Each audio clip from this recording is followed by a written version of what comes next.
नमस्कार। आप देख रहे हैं धानुकाना न्यूज। इस वक्त की खबर सहरसा जिले से आ रही है, जहां राजनीति के बड़े रणनीतिकार प्रशांत किशोर ने समस्याओं पर बुद्धिजीवियों से संवाद किया है।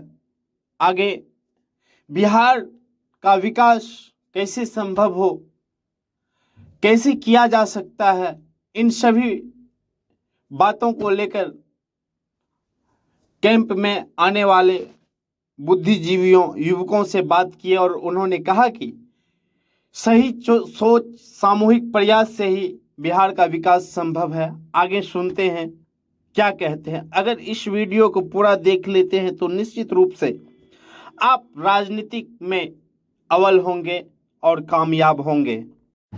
आगे सुनते क्या कह रहे हैं। लोग हैं, इनको लेकर मेरे मन में कोई बहुत सम्मान नहीं। आप इतने लोग यहाँ बैठे हुए हैं। हम मधुबनी में जब आए पैदल चलने तो लोगों ने कहा, प्रशांत जी मधुबनी विद्वानों का की जमीन रही है। हम जब महीना डेढ़ महीना मधुबनी में चल लिए तो सारे विद्वान वहां इकट्ठा हुए, शहर के सो कॉल। तो हमने उनको बताया कि पूरे जिला में घूमने के बाद विद्वान तो कोई मिला नहीं, मजदूर हर घर में जरूर मिला है। आपके बाप दादा कभी विद्वान रहे होंगे, आप विद्वान नहीं है। सहरसा के सारे आप प्रबुद्ध लोग बैठे हैं। आप में से ज्यादातर लोग जानते हैं कि आप बिहार के 7वें सबसे गरीब जिला है। ये आपकी विद्वता के बाद है। आपके परिश्रम, पराक्रम, समझदारी, भाषण सब के बावजूद ये दशा है कि बिहार जो देश का सबसे गरीब और पिछड़ा राज्य है, वहां के भी आप सबसे पिछड़े जिले हैं। और आप किसको चुन कर लाते हैं वो हमको सबूत देने की जरूरत नहीं है। रास्ता में जब हम चलते हैं तो लोग कहता है, भैया नाली गली नहीं बना, ये विधायक तो कामे नहीं कर रहा, बड़ा लुटेरा है। आप हमसे डायरेक्शन पूछ रहे हैं। जब हम पूछते पूछते सुनते सुनते थक जाते हैं तो हम पूछते, अच्छा बताइए भैया विधायक जी कितना बार से जीत रहे हैं? तो कहता है, भैया 4 बार से। सांसद महोदय कितना बार से जीत रहे हैं? तो भैया 6 बार से। इनके बाबूजी भी जीते थे, अभी भी जीत रहे हैं। तो भाई आप सब प्रबुद्ध लोग होकर सब कुछ जानते हैं, अब फिर उसी सांसद को जिता कर लाते हैं। आप कितने बड़े प्रबुद्ध हैं, आप अपना देख लीजिए। हमको जो चुनाव की समझ है, बहुत आदमी को लगता है कि पढ़ा लिखा आदमी बढ़िया वोटर होता है। लोग हमको कहता है रास्ते चलते हुए कि बिहार में इतना दुर्दशा इसलिए है कि यहाँ पर बड़ा जातिवाद है। आप लोग भी अभी खड़ा होकर सवाल पूछिएगा, भैया जाति से कैसे निपटिएगा? जितना पढ़ा लिखा आदमी है वो अनपढ़ से ज्यादा जातिवादी है। कहने के लिए बड़ा अच्छा लगता है। तो पढ़े लिखा आदमी जो है वो अच्छा वोटर है, ये गलती कभी जीवन में मत कीजिएगा। आपको 2 उदाहरण दे देते। इस देश में मनमोहन सिंह जीवन में एक ही चुनाव लड़े और चुनाव हार गए। तो चुनाव सहरसा झंझारपुर से नहीं लड़े थे, वो चुनाव लड़े थे दक्षिण दिल्ली से, जो इस देश का सबसे ज्यादा पढ़ा लिखा और प्रति व्यक्ति आय के हिसाब से सबसे धनी लोकसभा क्षेत्र है। वहां एक भाजपा के साधारण कार्यकर्ता ने इस देश के सबसे बड़े इकोनॉमिस्ट को हरा दिया। अगर सब पढ़ा लिखा आदमी होशियारे वोटर होता तो मनमोहन सिंह चुनाव वहां कैसे हारते? अगर उस सहरसा से हार जाते तो सब आदमी दोष देता शहर में बैठ के ड्राइंग रूम में। क्या कीजिएगा, सहरसा का आदमी को समझ है, सब बुर्बक आदमी सब जाके जात के नाम पर वोट दे दिया। दूसरा आपको उदाहरण दे देते हैं। कई बार हम लोग को लगता है कि पढ़ाई नहीं है इसलिए वोटर अच्छा नहीं। तो जब देश आजाद हुआ तो पूरे देश में 13% था एजुकेशन का लेवल, मतलब करीब करीब 87% लोग पढ़े लिखे नहीं थे, अनपढ़ थे। मतलब सभी करीब करीब सारा समाज ही अनपढ़ था। उसी अनपढ़ भारत ने, उसी अनपढ़ समाज ने किसको नेता चुना? गांधी को, नेहरू को, पटेल को, अंबेडकर को, सुभाष चंद्र बोस को। आज कागज पर हम लोग 80% पढ़े लिखे लोग हैं, हम लोग किसको नेता चुने हैं? नाम गिनाने की जरूरत नहीं। तो जो आप गांव देहात में हम लोग कहते हैं कि हमारा दादी पढ़ी लिखी नहीं थी लेकिन बहुत समझदार थी, लड़का पढ़ लिख गया है लेकिन है बड़ा लंपट। तो पढ़ा लिखा आदमी होशियार और समझदार वोटर है ये जरूरी नहीं। और दूसरी, पढ़े लिखे लोगों के लिए एक बात, ग्रीस के एक दार्शनिक थे प्लेटो, उन्होंने बहुत अच्छी बात आज से सैकड़ों साल पहले बताया। इन सोसाइटी जहां पर लोग पढ़े लिखे लोग राजनीति में भागीदार नहीं बनते हैं, हम हिंदी में बोल रहे हैं, अंग्रेजी में बोलने का कोई फायदा नहीं है, पीछे बहुत गांव के लोग हैं। जिस समाज में पढ़े लिखे लोग राजनीति में भागीदार नहीं बनते हैं, उनको इस बात के लिए तैयार रहना चाहिए कि उनके बीच का कोई मूर्ख आदमी राजा बनकर उन पर शासन करेगा। तो यहाँ आप जितने लोग बैठे हुए हैं इसी दोनों पीड़ा से ग्रसित है। पढ़ा लिखा होने के नाते आपने अपने आप को प्रबुद्ध और होशियार मान लिया।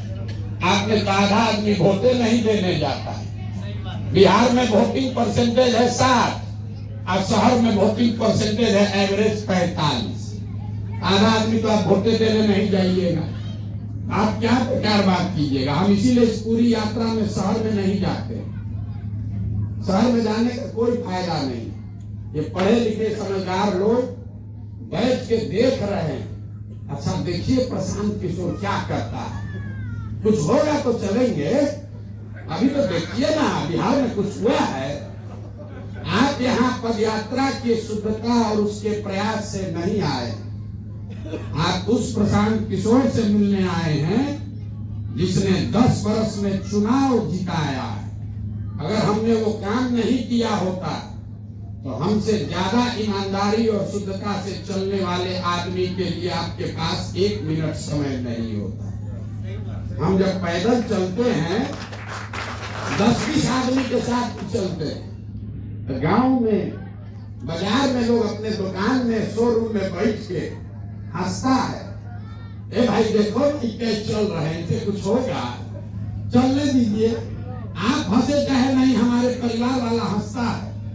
कितना बढ़िया जिंदगी चल रहा था, चार्टर्ड प्लेन से चल रहे थे, मुख्यमंत्री से नीचे तो किसी से बात करने का जरूरत नहीं था कि कहाँ गांव गांव में घूम रहे। इसके बावजूद लोग क्यों नोटिस ले रहे हैं?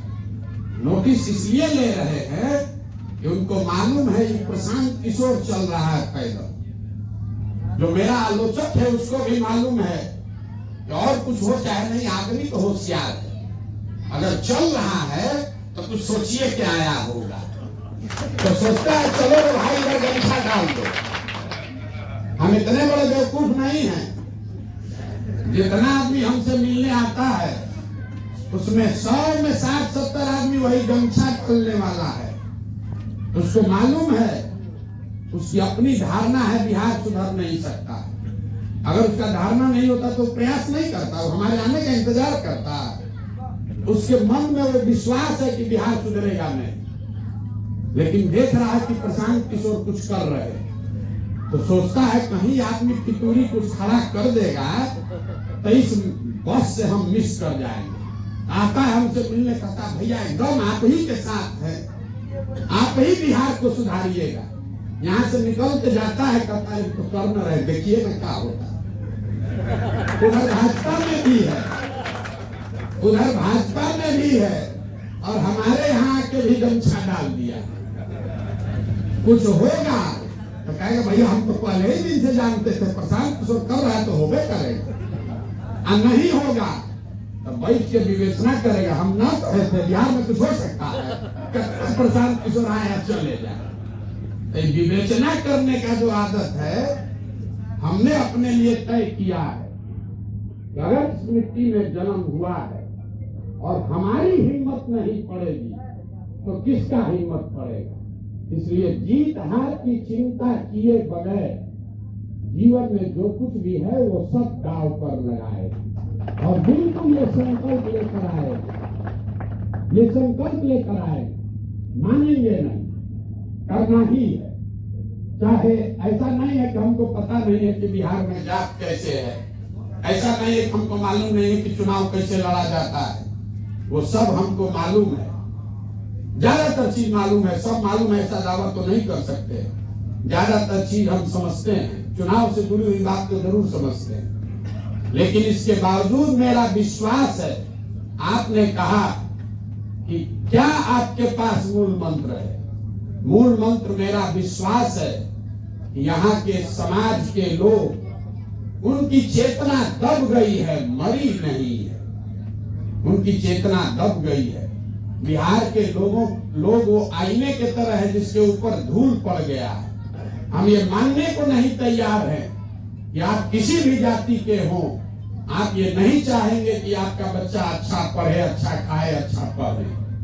जरूरत इस बात की है कि हम वो विश्वास पैदा करें अपने कथनी से और उससे ज्यादा अपने करनी से, अपने प्रयास से।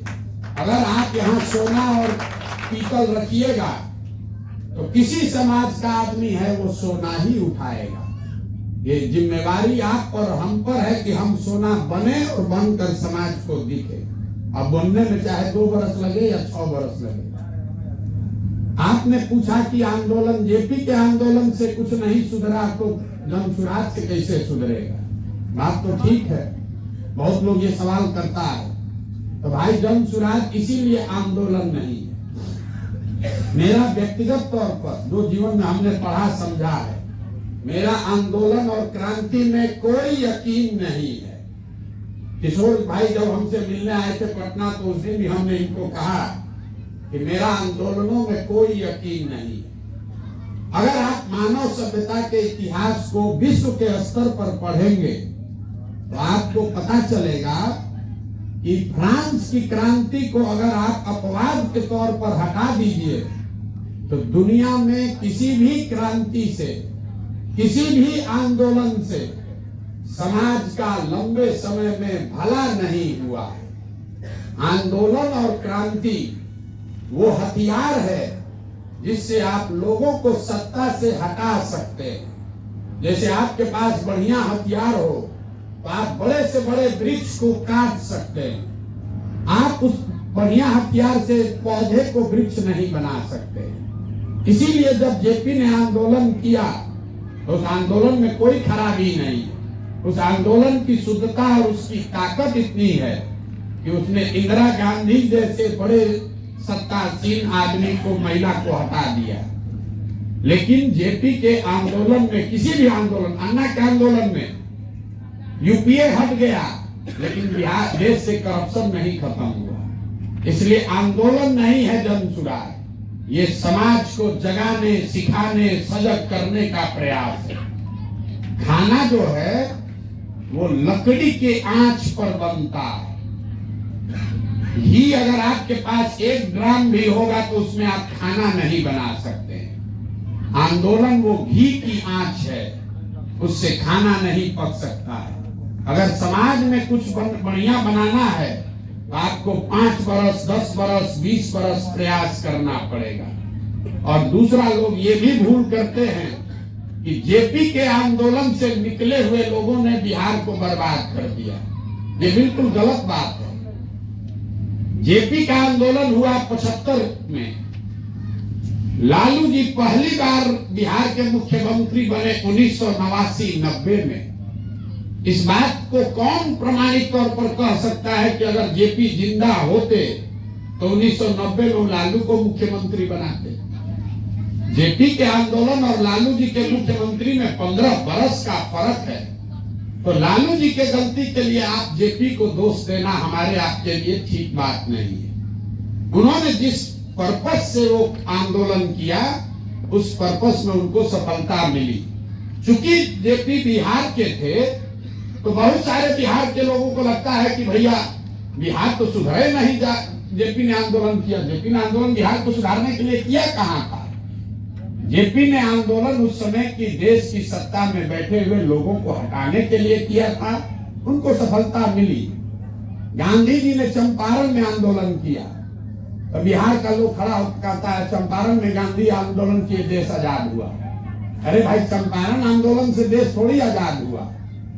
चंपारण आंदोलन से गांधी ने देश को वो हथियार दिया, वो विश्वास दिलाया कि ये भी एक तरीका है जिससे अंग्रेजों से लड़ा जा सकता है। उससे पहले आदमी यही जानता था कि थाना को जला दो, लाइन उखाड़ दो, बम फेंक दो अगर अंग्रेज से लड़ना है। तो जन सुराज वो प्रयास है कि समाज में लोगों को जाकर समझाया जा सकता है, और उस समाज में ये किया जा सकता है जिसके बारे में पूरे देश में लोग समझते हैं कि बिहार के लोगों को कोई नहीं सुधार सकता।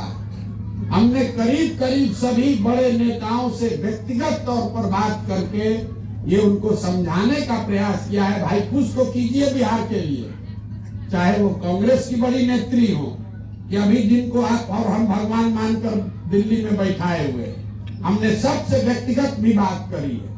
सब आदमी सुनने समझने के बाद कहता है प्रधान ठीक है यार, लेकिन अब बिहार अब इसी दशा में रहेगा, इतना ज्यादा वहां बदल नहीं सकता है, वहां जात पात बहुत है। ये आप भ्रम मत पालिए, ये आपके हमारे मन में एक कुंठा बैठा दी गई है कि बिहार में ही जाति है। हमने हर जगह चुनाव कराया, गुजरात में भी इतनी ही जाति है जितना बिहार में जाति है। लिंगायत वोका लीगा कर्नाटक में नहीं है, रेड्डी खम्मा आंध्रा में नहीं है, पटेल आंदोलन गुजरात में नहीं हुआ, मराठा आंदोलन अभी महाराष्ट्र में नहीं हो रहा है, जाट का आंदोलन हरियाणा में नहीं हो रहा है। लेकिन जब बात होता है जात का तो कहता है बिहार में खाली जात है, यूपी में जात नहीं है। और हम लोग इतने बेवकूफ हैं कि हम लोग खुदे कहते हैं कि हम लोग इसलिए पिछड़े हैं कि हम लोग जातिवादी हैं। अरे भाई, अगर सब बिहार में जातिवादी है तो मोदी जी को 39 वोट एमपी जिताया कौन है? उनके जात का तो बिहार में कोई नहीं रहता है। आप जरा बताइए भाई, मोदी जी के जाति का कुछ आदमी तो गुजरात में रहता होगा, मोदी जी के जाति का बिहार में तो कोई नहीं रहता है। तो हम लोग वोट दे कैसे रहे उनको? इतना हम लोग का दिमाग मती मारा गया है कि हम लोग खुदे कह रहे कि हम लोग तो खाली जाते को वोट देते हैं। अरे भाई, जात को दिए तो मोदी जी को वोट मिला कैसे? इसीलिए मैं बार बार आपको कह रहा हूं कि यहाँ का समाज मरा नहीं है। उसको मालूम है अगर एक पैसे का भी विश्वास है कि मोदी से देश का विकास हो सकता है तो जातियों से ऊपर उठकर गुजरात के लड़के को अपने लड़के से भी ज्यादा अच्छा मानकर वोट दिया है। तो अगर यहाँ का आदमी खड़ा होगा क्यों नहीं वोट देगा?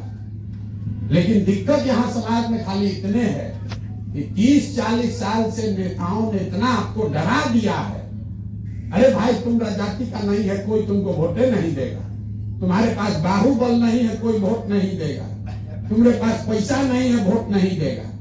कोई नहीं पूछता भाई लालू यादव कौन टाटा के लड़का थे जब वोट उनको मिला था, नीतीश कुमार कौन बिरला के लड़का है जब उनको वोट मिला था।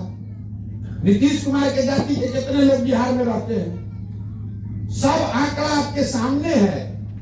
लेकिन मत मारी गई है लोगों की, उनका विश्वास चला गया है, इसीलिए आपको भरोसे नहीं हो रहा। वही भरोसा जगाने का प्रयास है। हम ना दल है ना नेता है, हम वो कुम्हार की भूमिका में है जिसको बढ़िया मिट्टी और चाक मिल जाए तो बढ़िया घड़ा बन सकता है। वो मिट्टी और चाक आप हैं। हम कितने बड़े होशियार कुम्हार हो, अगर बढ़िया मिट्टी और चाक न हो तो घड़ा नहीं बन सकता है। तो बिहार में जो अच्छा मिट्टी है, अच्छा आदमी है, वो राजनीति की ओर आने का हिम्मतें नहीं कर रहा है। अगर कोई डर से कभी हिम्मत कर भी लिया तो घर वाला सब उसको घेर लेता है, अरे भाई कहाँ कर रहे हो, गलती मत करना। हमने अपने बाबूजी के लिए देखा, हमारा बाबूजी डॉक्टर थे, इतना वहां प्रसिद्ध थे, जब चुनाव आता था कहता भाई इस बार इनको लड़ाओ, यही जीतेंगे।